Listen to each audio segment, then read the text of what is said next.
tiba-tiba dia mendengar ada seseorang yang kayaknya buka pintu kamar teman di depan mukanya.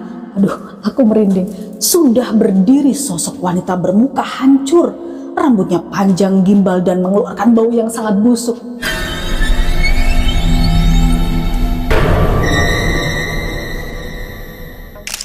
Teman-teman, sebelum aku mulai cerita, aku mau nanya nih ke kalian. Pernah nggak sih ada yang nemuin kejadian-kejadian janggal yang berhubungan dengan guna-guna? Kalau misalnya ada beberapa di antara kalian yang pernah tahu, kamu komen ya di bawah. Oke, kali ini aku punya cerita tentang guna-guna yang tujuannya membuat toko sepi. Kisah ini dialami oleh Helmi. Awalnya Helmi ini termasuk orang yang skeptis gitu loh teman-teman dengan hal-hal gaib. Ah, masa iya ada? Ah, beneran tah? Ya kayak gitu-gitulah kira-kira di pikirannya. Nggak percaya-percaya banget. Tapi setelah mengalami sendiri nih, Helmi benar-benar speechless. Dia nggak bisa berkata-kata dan nggak bisa berkomentar apa-apa. Nah, kira-kira gimana kisah Helmi selengkapnya? Kamu siapin ya cemilannya, enakin rebahannya. Aku mulai ceritanya sekarang.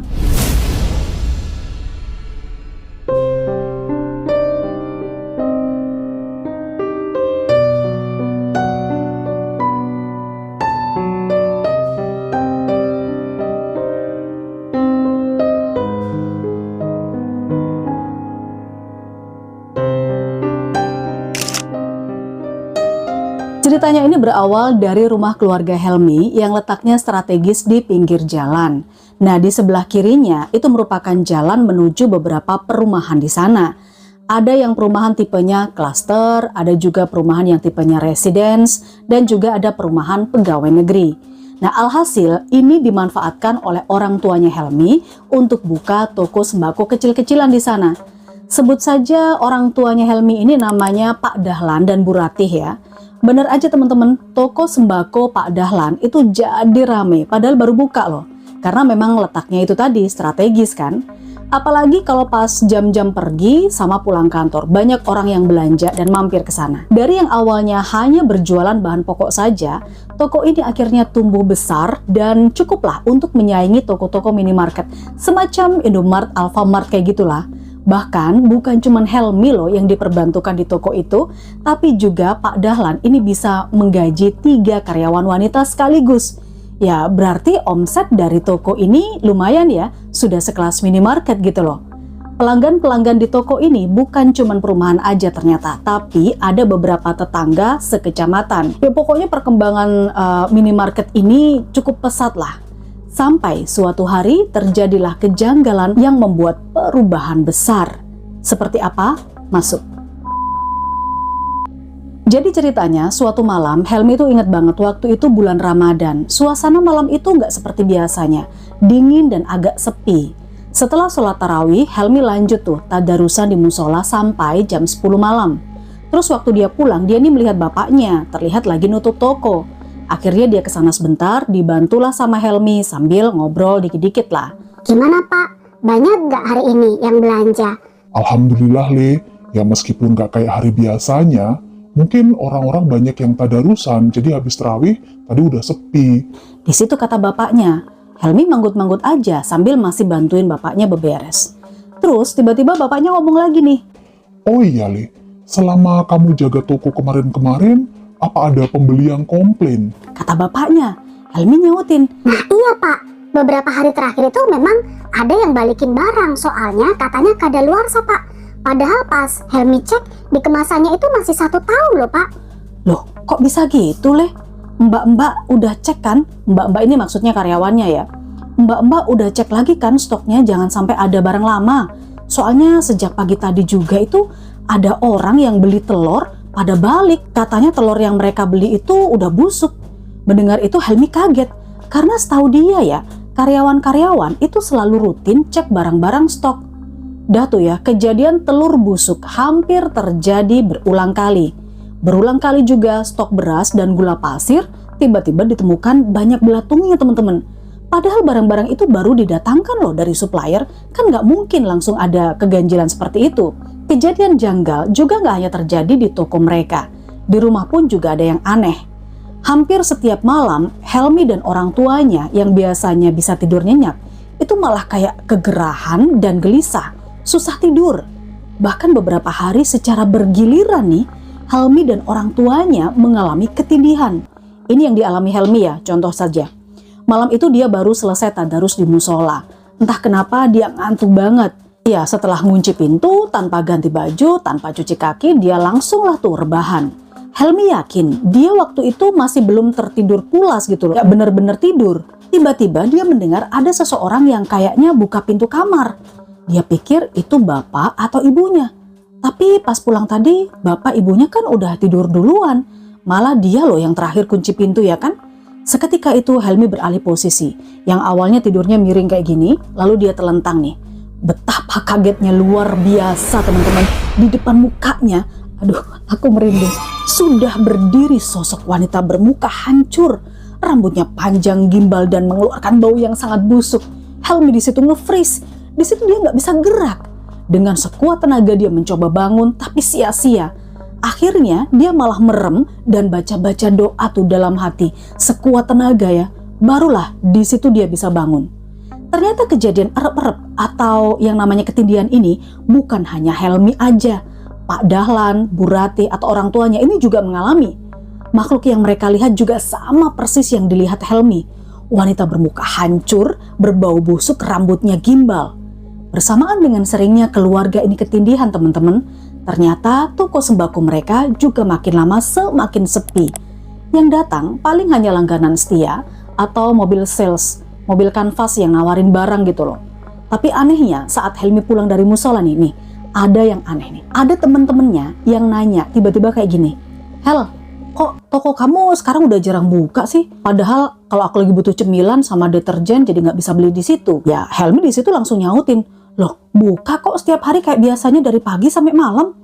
"Enggak, Hel. Tadi sore aja aku kesana, tutup juga," kata temennya yang lain. Di sini Helmi mulai curiga ya. Kayaknya ada yang nggak bener sama tokonya ini. Tokonya mungkin dikerjain orang, tapi kan nggak bisa asal tuduh gitu aja kan. Helmi langsung laporin hal itu ke bapaknya. Dah tuh ya, akhirnya Pak Dahlan mengambil inisiatif dengan meminta tolong sama orang pintar atau semacam paranormal kenalannya. Nah, ketika orang pintar itu datang ke rumahnya Helmi nih, raut mukanya itu udah aneh teman-teman. Sebut saja nama paranormal ini Kisah Smito ya. Nah, dia bilang ada sesuatu yang ditanam di sekitar situ.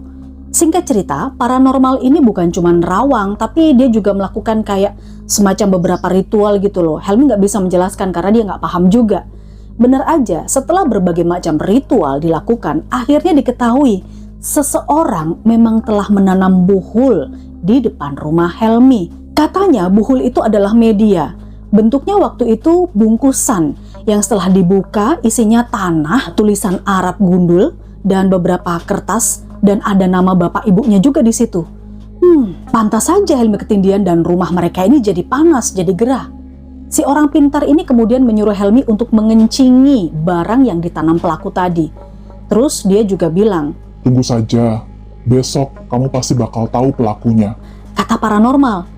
Tanpa menunggu siang nih, besoknya pagi-pagi banget, Helmi tuh dengar kabar kalau salah satu tetangganya ada yang sakit. Panggil saja tetangganya ini namanya Mas Al ya.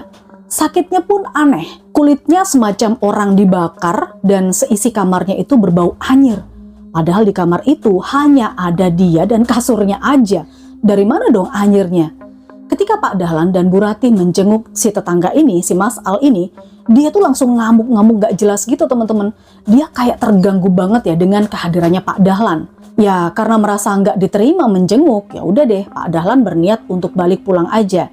Tapi saat beranjak mau pulang, adik dari Mas Al itu tiba-tiba nanya, "Di rumah Bapak Ibu ada kejadian aneh nggak?" "Lah kok kamu tahu?" kata Pak Dahlan. Si adik Mas Al ini akhirnya cerita, "Gini Pak, Bu, tadi malam itu kakak saya kayak kesurupan. Nah katanya dia ini nggak suka kalau Bapak menikahi Ibu. Karena ibu ini katanya pacarnya kakak saya." Yang dimaksud ibu di sini ya Bu Ratih ya, ibunya Helmi ya. Pak Dahlan kaget dong di situ. Lah kok bisa? Lah Mas Al ini orang baik loh. Dia langganan di toko saya. Lagi pula saya ini menikahi ibunya Helmi itu mereka sudah putus. Ya kan Bu? Di situ Bu Ratih hanya diam, tidak menjawab apa-apa. Lalu adiknya Mas Al bilang, "Waduh, saya juga nggak tahu Pak Bu permasalahannya bagaimana. Tapi ya saya mohon Bapak Ibu bisa memaafkan kakak saya, kata adiknya. Nah Pak Dahlan udah nggak mau ngomong lagi di situ teman-teman, dia langsung cabut gitu aja. Di rumah, Bu Ratih, ibunya Helmi itu tiba-tiba membuat pengakuan yang mengejutkan. Kalau ternyata saat menikah 17 tahun lalu, dia memang tidak memutuskan hubungan dengan Mas Al. Ya maksudnya Bu Ratih ini meninggalkan begitu aja tanpa ada kata putus. Itu pun dilakukannya karena paksaan dari ayahnya waktu itu, biar dia bisa menikah sama Dahlan, bukan sama Mas Al. Nah hari berganti hari, sakitnya Mas Al ini katanya semakin parah menurut Helmi. Tapi yang Helmi dengar dari gosip tetangga-tetangganya, kalau kulitnya itu udah kayak ikan kering, terus baunya juga kayak ikan mati. Ya katanya juga Mas Al ini suka kesurupan, dia ngoceh-ngoceh sendiri, dia bilang dia ngaku belajar ilmu hitam dan ingin menuju ke keluarganya Pak Dahlan buat dihabisi. Nggak nyangka ya, padahal Mas Al ini kelihatannya baik banget loh. Siapa sangka dia ternyata menyimpan dendam selama belasan tahun. Lalu selama kurang lebih 3 bulan, Helmi nggak tahu gimana kelanjutan dari cerita ini. Karena waktu itu dia pergi magang atau prakerin selama 3 bulan. Nah pas pulang kampung ternyata Mas Al itu udah meninggalkan dunia ini. Sudah nggak ada. Dari omongan tetangga sih bilang waktu meninggal Mas Al ini susah banget. Semacam terjadi banyak kesialan. Misalnya nih ya, mobil jenazahnya tiba-tiba aja mogok. Lalu kuburannya itu ada airnya, keluar airnya terus. Sampai batu nisan yang udah dipesan pun hilang dicuri orang. Ya siapa juga mau nyuri batu nisan ya. Sebenarnya sih teman-teman kalau dari keluarganya Helmi sendiri, kata Helmi ini udah maafin Mas Al. Toh dia juga udah nggak ada gitu kan. Semoga dengan pemberian maaf itu Mas Al ini bisa lebih tenang di kuburnya. Oke teman-teman, itu tadi ya kisahnya Helmi tentang guna-guna. Lalu gimana toko minimarketnya? Kata Helmi sih alhamdulillah jalan sampai sekarang, tapi memang nggak serame dulu. Ya maklum lah karena memang sudah banyak saingan ya, seperti Indomart, Alfamart itu kan udah ada di tiap kelurahan. Tapi ya apapun kondisinya tetap disyukuri sama keluarganya Helmi. Ya, kalau kamu juga pengen cerita horor di sini punya pengalaman mistis, kamu kirim aja ya ke WhatsApp yang ada di deskripsi. Lalu dukung channel ini, berikan jempol ke atas, subscribe dan ditonjok lonceng notifikasinya. Tentu kita akan ketemu dengan cerita horor berikutnya. Bye!